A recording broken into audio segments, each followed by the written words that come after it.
Bonjour, Paul Garassu, je suis président de l'Union européenne des hôpitaux privés, qui est une fédération basée à Bruxelles, qui rassemble 17 pays membres. Moi-même, je suis médecin, neurologue et économiste. Je suis président de cette fédération donc, depuis 6 ans, bientôt 6 ans.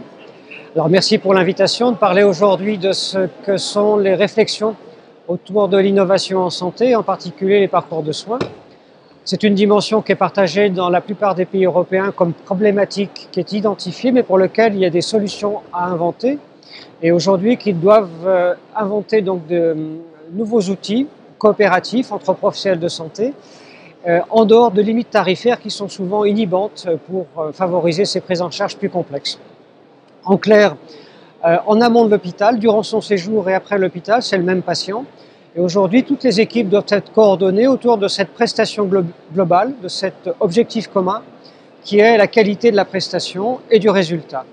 Donc à ce titre, on participe à de nombreux travaux qui cherchent à identifier quelles sont les coopérations d'acteurs utiles, mais on ne souhaite pas se substituer à ce qui est important pour vous également dans vos réflexions et priorités, qui sont l'expérience patient, même si on travaille souvent avec les associations de patients à Bruxelles, qui sont très demandeurs, ces associations, d'avoir des repères garantissant la qualité des prises en charge et qui attendent justement des résultats très pratiques et concrets, pas seulement une bonne opération au bon moment, mais une préparation en amont du séjour et aussi un accompagnement plus global dans le résultat définitif. Ce à quoi on se heurte tous, c'est à l'étanchéité des modes de financement.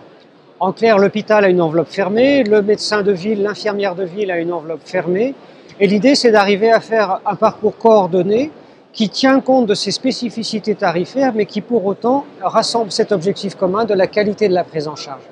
C'est pourquoi on attend des nouveaux professionnels de santé que vous représentez, des solutions innovantes, avec, on le sait au début, des difficultés de mise en place parce que les financements ne sont pas pérennes, mais qui pour autant vont très certainement apporter de la qualité dans le résultat global et surtout améliorer l'expérience du patient, c'est-à-dire non seulement avoir le soin de qualité adapté, mais aussi prendre en compte les besoins personnels, familiaux, sociétaux, qui sont inhérents à des pathologies lourdes et chroniques.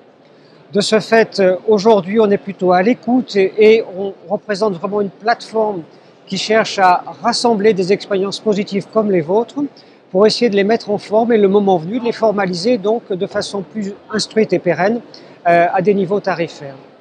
Juste un exemple, un certain nombre d'hôpitaux privés ont déjà développé des solutions avec des unités satellites ambulatoires. C'est une première étape.